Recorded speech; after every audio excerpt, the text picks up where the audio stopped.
Hey there, I'm Victoria, a certified Christian life coach, author, motivational speaker, and university educator, and I am obsessed with helping you navigate through life's ups and downs so that you can live day by day in God's peace despite the many external demands on your time and energy. The Choose to Think Inspirational podcast is about the delicate dance between God transforming you from the inside out and your personal responsibility for change, maturity, and refinement as a Christ follower. On the show, I'll help you connect the dots between your faith and your life in practical, meaningful ways while giving God room to do what only He can do, and so that you can shine your light for Christ and be better equipped to serve your family and help others around you. You can change every area of your life, one thought at a time. Welcome back to the Choose to Think Inspirational podcast, Brain Changer. Let's dive in.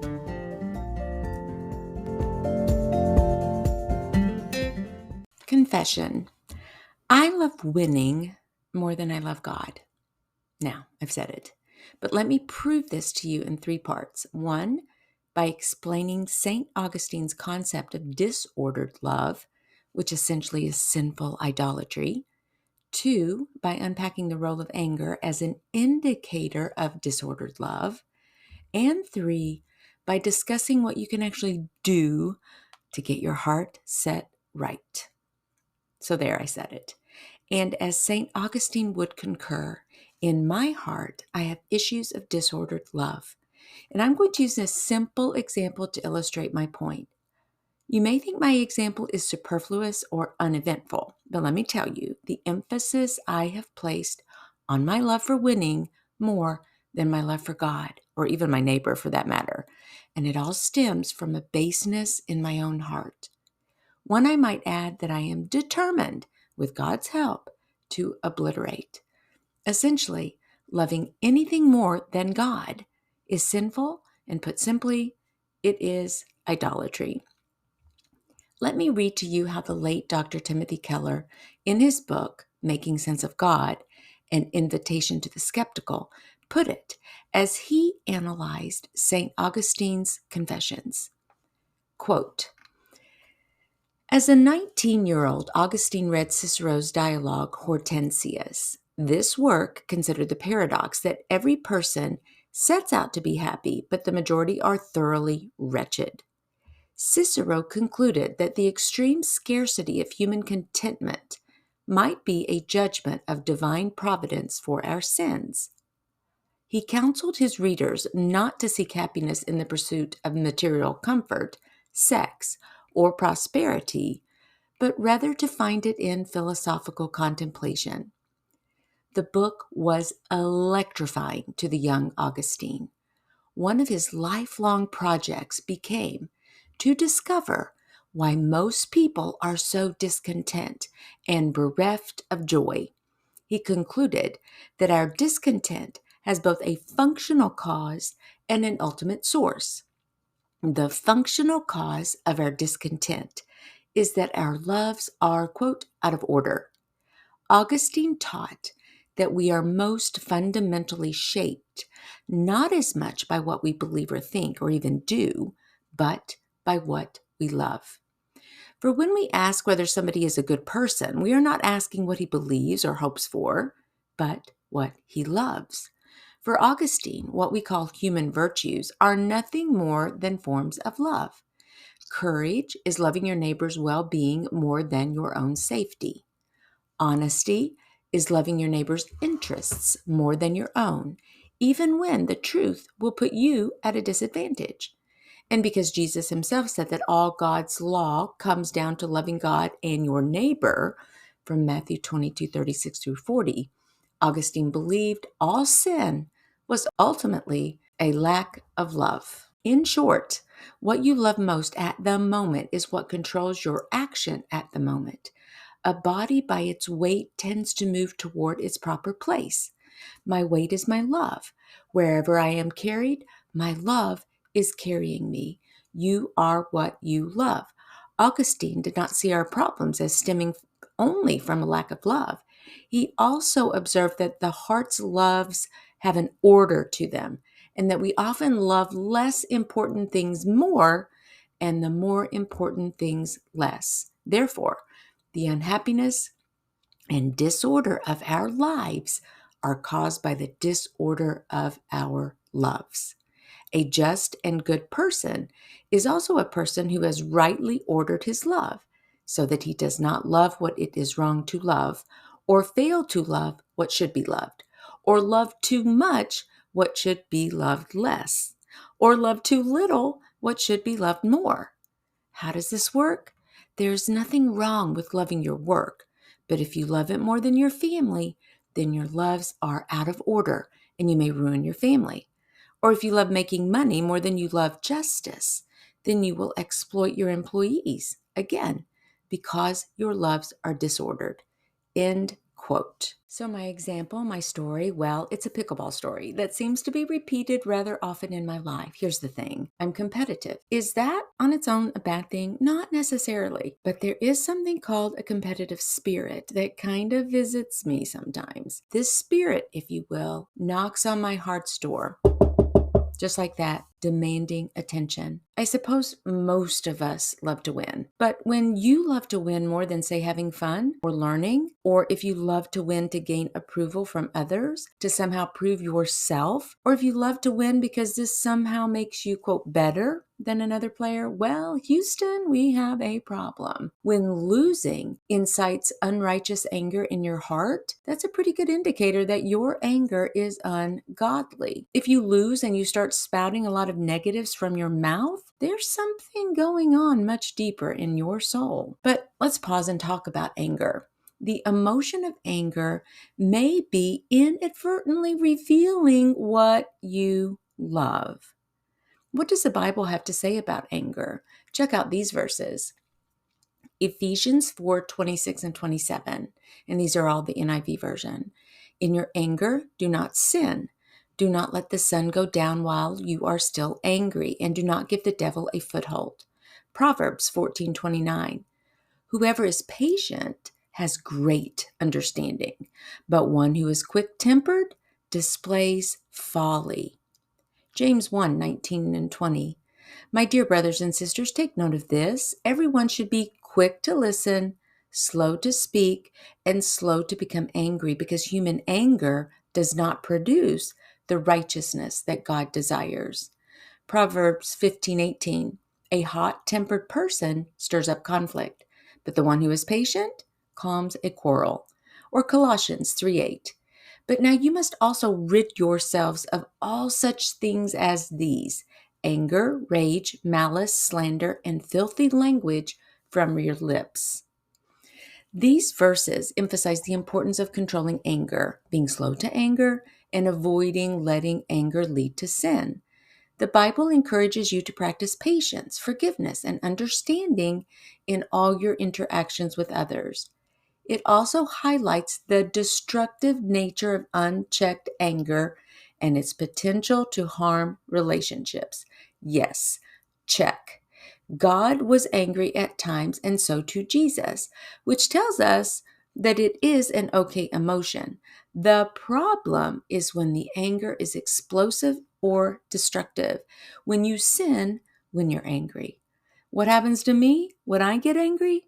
I say things that are unhealthy and not helpful. And this leads me to another point about anger. What happens in your brain when you get angry? The amygdala, which plays a key role in processing emotions, particularly fear and aggression, is activated. The prefrontal cortex, responsible for decision making and impulse control, may become less active, leading to a reduced ability to regulate emotional responses. Yeah, that's kind of what you're going to see happens to me in my story that I'm going to tell you in a moment. Additionally, the hypothalamus and the brainstem are involved in triggering the physical manifestations of anger, such as increased heart rate, elevated blood pressure, and the release of stress hormones like cortisol and adrenaline. Yep, don't miss the fact that cortisol is now ripping through your body. When your emotions are in control, so to speak, it's so much easier to say or do things that you will regret later. For me, the words of my mouth are stellar indicators of what's really going on in my heart, even in the heat of the moment. Matthew 12:34 says, "For the mouth speaks what the heart is full of." That verse gets me every single time. Okay, so where are we? Admittedly, I discovered that I was prone to love winning more than loving God and pursuing godliness in my heart and my behavior. This is disordered love. When I lose, I become self focused and dismal to the point of becoming angry and expressing my anger verbally in destructive, somewhat explosive ways, particularly to my spouse. And let me illustrate all of this with a real life story. So I have the new Diadem Warrior V2 pickleball paddle, and I want to tell you a little bit about it. According to the manufacturer, it has a 3XL core. It's got 2 layers of polypropylene honeycomb surrounding one sheet of powerful aramid honeycomb, which will provide you pace when you need it and control when you don't. It has a liquid carbon fiber edgeless design, providing strength and durability for long-term performance with a more lightweight construction. That's one of the things I noticed about this paddle. It's edgeless. I absolutely love that. Etched carbon fiber face. Etching creates longer lasting spin production on top of strong woven carbon fibers for maximum durability. It has a 19 millimeter thick core, and it's the thickest pickleball paddle on the planet, providing you with ample stability while maintaining a comfortable tapered grip circumference. Every paddle comes with replaceable protective paddle armor to keep your edges fresh and your paddle protected. It's like a little tape that goes around the edges of your paddle because sometimes you may scrape it against the ground, for example. I use this paddle. I absolutely love it. It's a bit pricey, but anything Diadem you get is going to be excellent quality, and I highly recommend it. So click the link in the show notes to find out more about this paddle. Recently, Jim and I participated in a pickleball league that lasted about 6 weeks. We happened to be positioned on the same team with another guy and gal, so there were 4 of us all together. Each week, we played 4 games, 2 gender doubles and 2 mixed doubles. So every week, Jim and I played at least 1 game together. You must know that I have earnestly been working so hard on my attitude when I play ball, especially with Jim. Truly, I have. And even Jim has noticed improvement in my areas. I'm even writing a devotional for pickleball loving couples that is soon to be released. So be on the lookout for that. Because if you've ever played pickleball with your spouse, you know the challenges. It's hard. Why? Because you may treat your spouse a bit differently than you would ever treat any other partner, in part because you know your spouse is stuck with you and will love you through all the junk. All this to say, the last night of the league, we had a tournament of sorts. It was a double header, so we were going to play twice together, Jim and I. Our team was the number 4 seed, and we had to play the number 1 seed because we were in the medal rounds. Even driving to the court that day, I have to tell you that I was weary. I was actually quite weary and emotionally exhausted over a few other things that were going on in my life, and it was a very long day. Normally, Jim and I pray quite a bit before playing together because I need that extra layer of protection and security over my attitude, my mindset, my words. We played fairly well together, but we lost our first mixed doubles match. When we came off the court, I felt so disgruntled and angry that we had not played better. And that is precisely when I started spewing negativity and anger. Now, mind you, what is the source of those thoughts that become words? That's right, it's my heart. And I had already been thinking thoughts while I was playing with him during that game that were not helpful. They were destructive. And I said things to him, though, verbally when we were sitting down and reflecting over the game. I said these things. Can you believe this? You and I don't play well together anymore. You don't focus. You're just out to have fun. You're so distracted when you play. Why can't you just put the ball over the net on your serve? Okay. Essentially, I verbally attacked him. Somehow, because he has nerves of steel and he's so kind-hearted, that he resisted any urges to bite back. Instead, he gently reminded me that a few weekends ago, he and I had won 4.0 silver medals in a very competitive mixed doubles competition in Louisville. Now, that did kind of help me to calm down a bit. But then we had to play another game. Okay, get this. We were ahead 19-13, and we had 2 points to win this game. We only played to 21. It was rally scoring. We battled hard, but the other team came back and ended up beating us 23-21. Oh, my goodness, I feel it rising up in me right now, even as I'm recording this and telling you. I felt so angry and disappointed in myself that after that game was over, I could hardly say good game to our opponents as we paddle tapped at the net when the game was over. My face was contorted. I had a scowl written all over me and a grimace that would make the Grinch look like Santa himself. The perfect word to describe me at that moment, UGLY, ugly. So I asked myself, what did I love more in that moment? Did I love God or did I love winning? Clearly, I loved winning more than anything. Because had we won, I would have been happy as a clam. But losing sends me in a tailspin of self-deprecation and jealousy. The things I said after losing this game caused Jim to threaten to be done playing ball with me. It was just that bad. He went so far as to suggest at this point that I find another pickleball partner for mixed doubles, one who played closer to my more competitive style. He was kind of just done with me that night. And because we had continued the conversation later at home, but it was now getting close to 10 p.m. and it was, we hadn't even had dinner. So finally we had something to eat and the dust was kind of starting to settle a little bit in my heart. And then what starts happening? Well, Holy Spirit conviction was beginning to just kind of wash over me. And now instead of feeling angry, guess what I felt? I felt ashamed. And then what does that do when you feel shame? Well, the enemy of your soul has an open door to accuse you of your faults. So now for me personally, I had another battle to face in my thought life. Suffice it to say that we all know that it's not about the toilet seat being left up, is it? It's not about the surface stuff. It's always about heart refinement, and boy, does my heart need transformation. Here are some of the thoughts that I have when I win, and they're going to give you a clue to why I hate to lose. Some may not be conscious for me, but they are at least quite likely in my heart. I'm comparing and saying things like, I play better than so-and-so. Or I'm thinking about what everyone might be thinking about me. And all of these are cognitive dysfunctions, right? Everyone will think I'm a great player. People will admire me and my skills.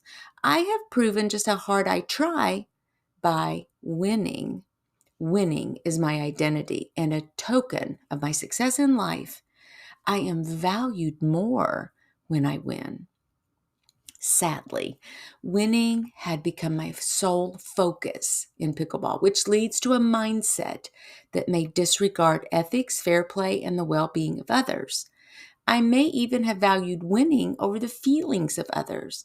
Such an approach can foster a toxic environment and damage relationships, both personal and professional. Such a focus on winning can also be detrimental when it leads to excessive stress. Think about what's going on in my brain, right? And all the cortisol. It can cause anxiety and an inability to appreciate the process and journey toward a goal, like becoming better at pickleball, for example, or improving. The pressure to win at all costs causes me to overlook the joy and learning that come from the experience itself and hinders my personal growth and development. So let's recap. My desire to win is a disordered love.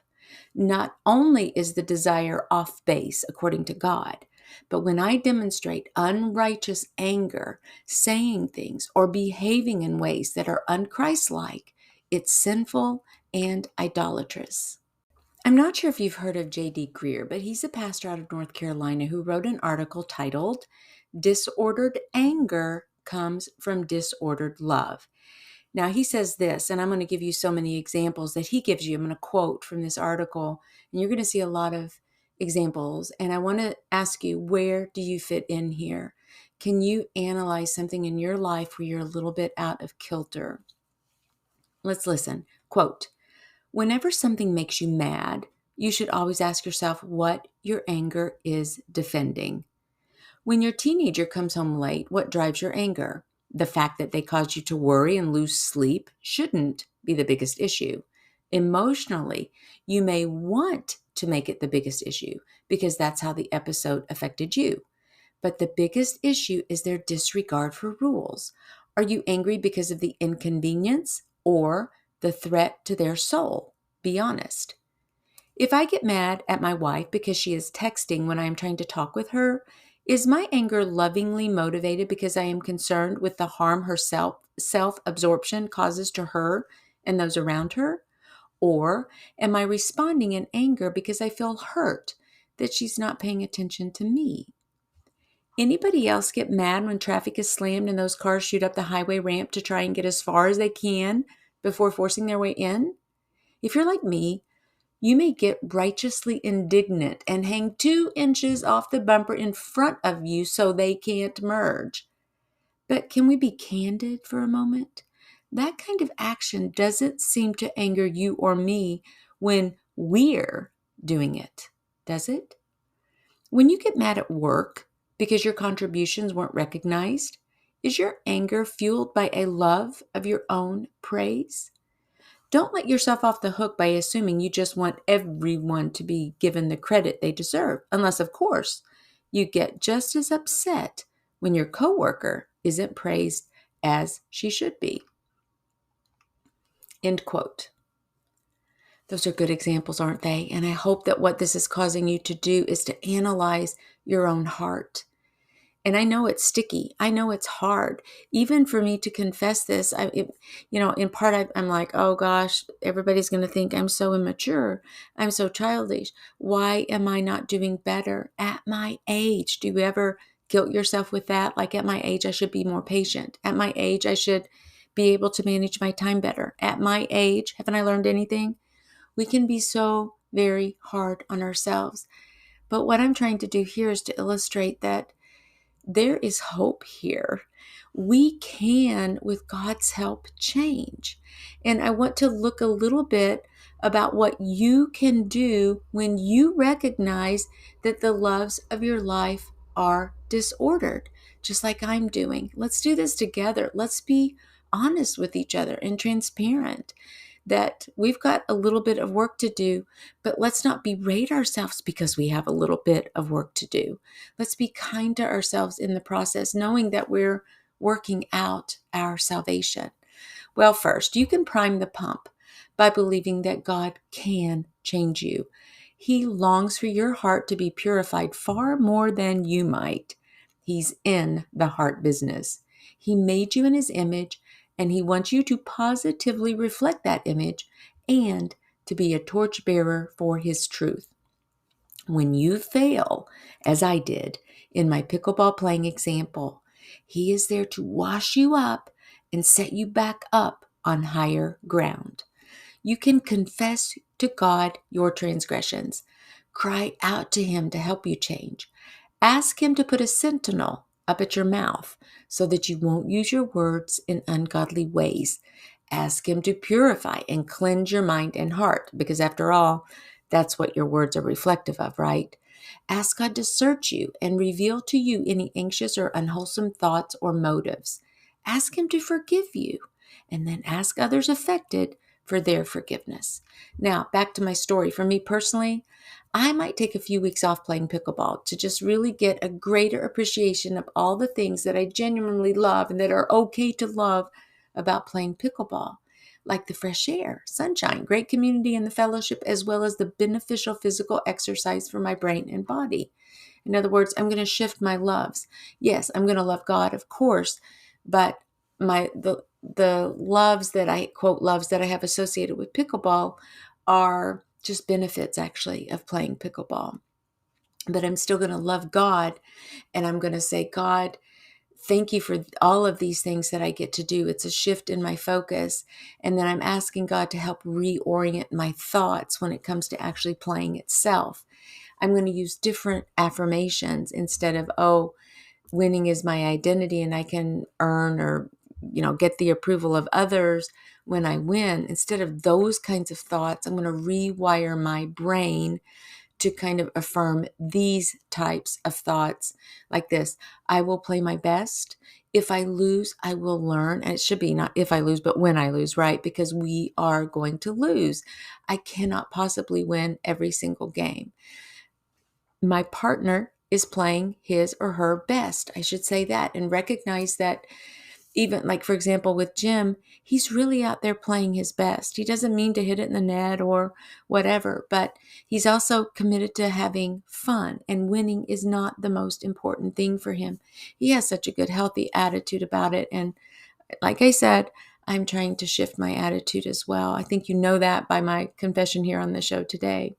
I can say things like, there is more to playing pickleball than winning. I can learn how to better display Christ when I win or when I lose. The achievements of others do not diminish my own abilities or potentials. I want to demonstrate a Christ-like attitude whether I win or lose. Pickleball can help to refine my heart and chisel away at those things that are ungodly. If I can't think of something upbeat and uplifting to say, I will say nothing. That's what your grandmother would tell you, right? And truly, I can learn to control my temper. These focused affirmations can be a powerful tool to foster a healthy mindset and improve my attitude when I play anything competitive. They can help me become a better player and reduce competitive jealousy. After dealing with the heart issues, it may be time to address your anger and learn how to control your temper. Now, here are just a few strategies that may help you. Recognize the signs. Learn to identify the physical and emotional cues that indicate you're getting angry. And for me, this would be my facial expressions, the increased heart rate, the grimace on my face, the scowling, the negative words that start to come out of my mouth. Those are all signs for me that I'm having anger, and I want to kind of cut those off at the pass. I can take a break, or you can take a break. Remove yourself from the situation temporarily to give yourself time to cool down and regain perspective. For me, I may take more than just a few moments out or a day off, but an extended time off from playing pickleball just to regroup. You can practice relaxation techniques, deep breathing. Now, I have done that historically on the court when I notice that I'm getting a little bit tense or anxious. I can try deep breathing and start using the correct affirmations while I'm playing. Those help me to relax and gain control of my emotions and manage stress. You can develop empathy.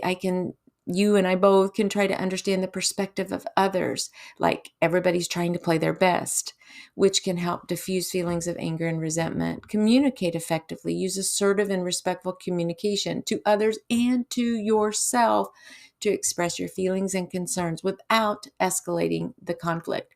Of course, in your life, if it's something really extreme, you can seek professional help, a guided counselor, or your pastor, especially if you find it challenging to control your anger. Consider seeking guidance in that area and maybe some additional effective coping strategies and behavioral interventions. And of course, you can pray.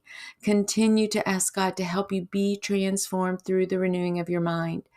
Beseech Him to help you take all those thoughts captive that are contrary to His will for your life and to replace them with His life-giving truth.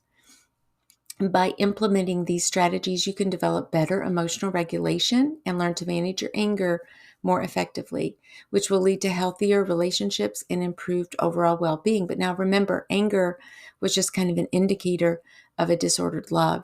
So you want to bring back into question, what are the loves of your life?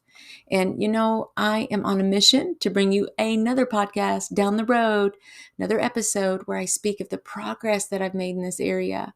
I'm not sure where you struggle with anger. I'm not sure what you love most in life as a Christ follower, but maybe, just maybe, you will consider the crux of the matter. In Matthew 22, it says, and this is Jesus speaking, love the Lord your God with all your heart and with all your soul and with all your mind. Is this what you're truly doing? Please don't give up hope for change, no matter how old you are or how set you may be in your ways. Lasting transformation is only one thought away. Now, thank you for tuning in, and I hope that I've left you today with a whole lot to think about. God bless you. I love you so much. And And that's a wrap, Brain Changer. And listen, if you like what you hear, would you leave us a 1 to 2 sentence review at Apple Podcasts? Share the link with a friend or tag me on your share on social media. It would mean the world to me and would help us to keep shining the light of Christ and sharing the good news to others who are in need of encouragement. Please visit us on our website at choosetothink.co. That's with the number 2, choosetothink.co, to get on our monthly newsletter list. And if you need a guest speaker for your next women's retreat or church event, I'm your gal. Email me at choosetothink@gmail.com, and that's with the number 2, choosetothink@gmail.com. Finally, I offer limited free mentoring sessions each month where you and I can chat to help you develop a strategy for your thoughts in any area of your life. I'm a certified life coach and I have something to share. Visit choosetothink.co and click on mentoring for more details. Also, keep in mind that the messages on this show are for informational and educational purposes only. Please consult your medical doctor for all medical issues. Thank you again for tuning in. God bless you.